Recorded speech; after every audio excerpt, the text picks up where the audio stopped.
Hello అండి, good morning. అందరికీ శుభోదయం. ఈరోజు ఐశ్వర్యలక్ష్మి ఉప్పు దీపం అంటారు కదండి, అది పెడుతున్నాను. కాకపోతే దీనికి ఒక ప్రత్యేక పరిహారం అండి ఇది.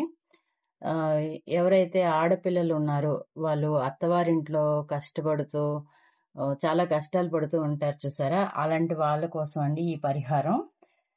ఇది ఉప్పు దీపం అందరూ ఆరోగ్యం కోసం పెడతారు, ఆర్థిక ఇబ్బందుల కోసం పెడతారు.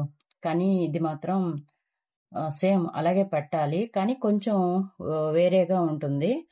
అది ఏంటంటే ఇప్పుడు నేను చెప్పబోతున్నాను, చూడండి. ఆ, ఉప్పు వేసుకున్నాము. ఉప్పు వేసుకొని పైన నేను నువ్వుల నూనె వేసానండి. నెయ్యి ఉంటే నెయ్యి వేసుకోవచ్చు. దీపం వెలిగిస్తున్నాను.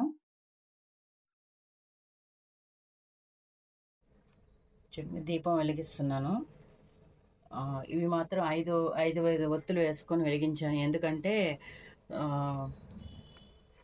గురువారం, శుక్రవారం, మంగళవారం ఎవరైనా ఆర్థిక ఇబ్బందులు ఉంటే ఐదు ఒత్తులు వేసుకొని 5 దీపాలు పెట్టాలండి ఒక ప్రమిదిలోని. అలా పెడితే ఆర్థికంగా ఇబ్బందులు ఏమైనా తొలగిపోతుంది.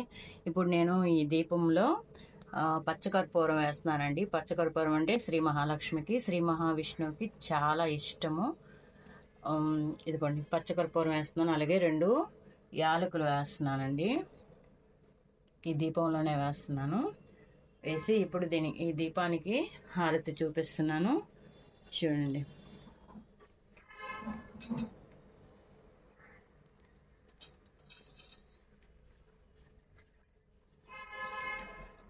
ధూప దీప నైవేద్యాలన్నీ కూడా మనం సిద్ధం చేసుకోవాలి.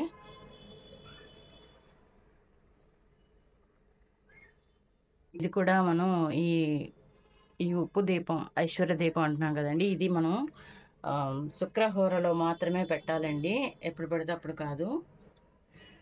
ప్రతి శుక్రవారము శుక్రహోర ఉదయం 6 నుంచి 7 వరకు, మధ్యాహ్నం 1 గంట నుంచి 2 వరకు, మళ్ళీ రాత్రి 8 నుంచి 9 వరకు మనకు శుక్రహోర అండి. శుక్రవారం రోజు ఉంటుంది.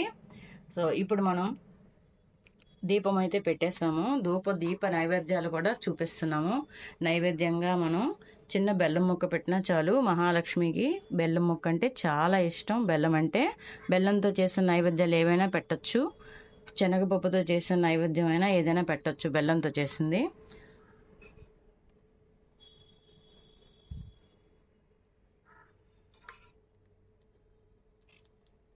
ఇప్పుడండి ఇది చూస్తున్నారా, శ్రీ మహాలక్ష్మి మహత్యము. ఇది మనం ఉప్పు దీపం పెట్టినప్పుడు లక్ష్మీ అష్టోత్తరాలైనా చదువుకోవచ్చండి. లేదంటే లక్ష్మీనారాయణులు, చూడండి, లక్ష్మీనారాయణులు అష్టోత్తరాలు లేదా లక్ష్మీ సహస్రనామం ఏదైనా అది మీ ఇష్టం. కానీ లక్ష్మీదేవికి తన భర్తను కూడా కలిపి పూజ చేస్తే ఆవిడ ఎక్కడికి వెళ్ళరండి, మనతోనే ఉంటారు, మన ఇంట్లోనే ఉంటారు. ఒకరికే కాకుండా ఇద్దరికి పూజ చేస్తే ఇంకా మంచిది. నేనైతే లక్ష్మీనారాయణ అష్టోత్తరం మాత్రం చదువుతానండి. ఇది కూడా మల్లెపూలతోనే పూజ చేయాలి. 108 మల్లెపూలతో పూజ చేయాలి. ఇలా పూజ చేయడం వల్ల ఆడపిల్లలు ఏదైనా సమస్యల్లో ఉన్నా, బాధలో ఉన్నా, కష్టాల్లో ఉన్నా ఈ పూజ తల్లి చేస్తేనే వృద్ధిలోకి వస్తారండి ఆడపిల్లలు. ఓకే, మనం పూజ స్టార్ట్ చేద్దాం. ఓం శుక్లాం వరదరం విష్ణుం శశివర్ణం చతుర్భుజం ప్రసన్నవదనం ధ్యాయేత్ సర్వ విఘ్నోపశాంతయే. ఓం గం గౌం గణపతయే నమః. ఓం గం గౌం గణపతయే నమః. ఓం గం గౌం గణపతయే నమః. చూడండి, ఇప్పుడు ఈ ఐశ్వర్య దీపానికి, ఉప్పు దీపానికి మాత్రమే ఈ మల్లెలతో పూజ చేస్తాము. ఒక్కొక్క నామం చదువుతూ ఓం శ్రీయై నమః, ఓం వైష్ణవే నమః, ఓం కమలాయై నమః, ఓం శారిణ్యే నమః, ఓం లక్ష్మీయే నమః, ఓం వైకుంఠనాయకాయై నమః, ఓం ఇందిరాయై నమః, ఓం పుండరీకాక్షాయ నమః, ఓం రమాయై నమః, ఓం గరుడవాహనాయై నమః, ఓం భార్గవ్యై నమః, ఓం పర్యంకాయై నమః. ఓం విశాలాక్ష్యై నమః. ఓం జనార్దనాయై నమః. ఓం సర్వాంగ్యై నమః. ఓం వరదాయై నమః. ఓం దేవ్యై నమః. ఓం హరయే నమః. ఓం ఇందుముఖ్యై నమః. ఓం ప్రభవే నమః. ఓం సుందర్యై నమః. ఓం నరకధ్వంసిన్యై నమః. ఓం లోకమాత్రే నమః. వరే నమః. ఓం అంబికాయై నమః. ఓం మధుసూదనాయై నమః. ఓం వైష్ణవ్యై నమః. ఓం దేవకీపుత్రాయ నమః. ఓం రుక్మిణ్యై నమః. ఓం కేకిమర్దనాయ నమః. ఓం వరలక్ష్మ్యై నమః. ఓం జగన్నాథాయ నమః. ఓం కీరవాణ్యై నమః. ఓం హాలాయుధాయ నమః. ఓం నిత్యాయై నమః. ఓం నిత్యవ్రతాయ నమః. ఓం గౌర్యై నమః. ఓం శౌర్యై నమః.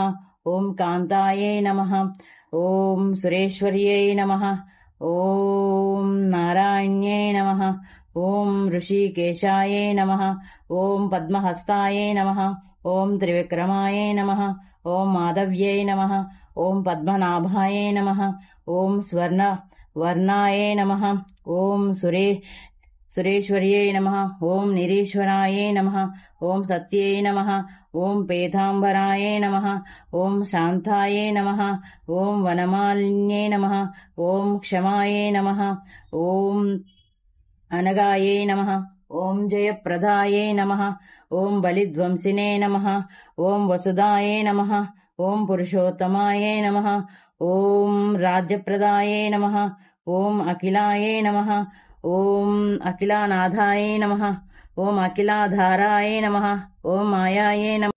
ఓం శ్రీ లక్ష్మీనారాయణ దివ్య దాంపత్తిభ్యాం నమో నమః.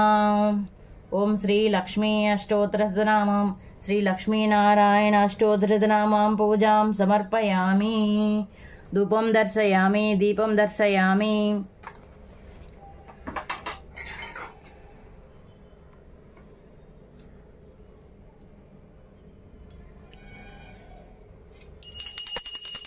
రత్నైకల్పితమాసనం హిమతలే స్థానం సదివ్యాంబరం నానారత్నవిభూషితం మృదమదామోదాంకితం చందనం జాజీ చంపకబిల్వపత్రరచితం పుష్పం చ ధూపం తదా దీపం దేవదయానిదే పశుపతే హృత్కల్పితం గుహ్యతం సవర్ణే మణికండరత్నరచితే పాత్రే ఘృతం పాయసం భక్ష్యం పంచవిధః పదోదయతం రంభాఫలం పానకం శాకానామయుతం జలం రుచికరం కర్పూరకండోజ్వలం తాంబూలం మనసామయా విరచితం భక్త్యా ప్రభో స్వీకరం ఛత్రం చామరయోజితం వ్యాదశకం నిర్మలం వీణాభేరిమృదంగకాలకహితాహీతం శృణుచ్చం తదా సాష్టాంగం ప్రణతిస్తుతి బహువిధ ఏతస్తమస్తం మయ సంకల్పేన సమర్పితం త్వయిభో పూజాం గృహాణాం ప్రభో ఆత్మాతం గిరిజాపతి సచర ప్రాణం శరీరం గృహం పూజా తే విషయోపభోగరచనా నిద్రా సమాధిస్థితి సంచారయో పదయో ప్రదక్షిణ విధి స్తోత్రాణి సర్వాయిరో యద్యత్కర్మ కరోమి తత్తదఖిలం శంభోధవారాధనం ఇత్యేవం హరభోజనం ప్రతిదినం యో వా త్రిసంధ్యా పఠేత్ సేవా శ్లోకచతుష్టయం ప్రతిదినం పూజా హరేన్మానసే సోయం సేవమాప్నుయాద్యుతరం సాక్షాత్ హరే దర్శనం వ్యాసస్తేన మహావసాన సమయే కైలాసలోకం గతి కరచరణకృతం వా కర్మ వాక్కాయజం వా శ్రవణనయనజం వా మానసం వాపరాధం విహితం వహితం వా సర్వమేతక్షమస్వం శివ శివ కరుణార్దే శ్రీ మహాదేవ శంభో నమస్తే నమస్తే నమస్తే నమః. ధూపదీప నైవేద్యం సమర్పయామి. ఆనంద కర్పూర నీరాజనం సమర్పయామి.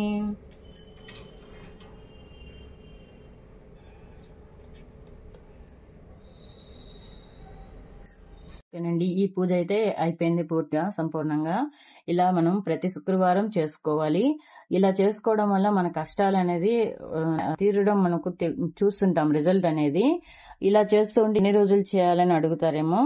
మనం ఇలా చేస్తూ ఉంటే మనకు మంచి ఫలితాలు అనేది వస్తూ ఉంటది. మనం ఆపాలన్నా ఆపలేము, ఇది చేస్తూ ఉంటాం అనమాట.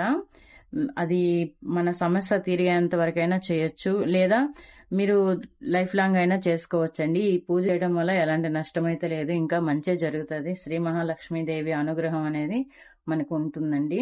ఓకేనండి, ఈ వీడియో మీకు నచ్చినట్టయితే like, share and subscribe. Thank you అండి.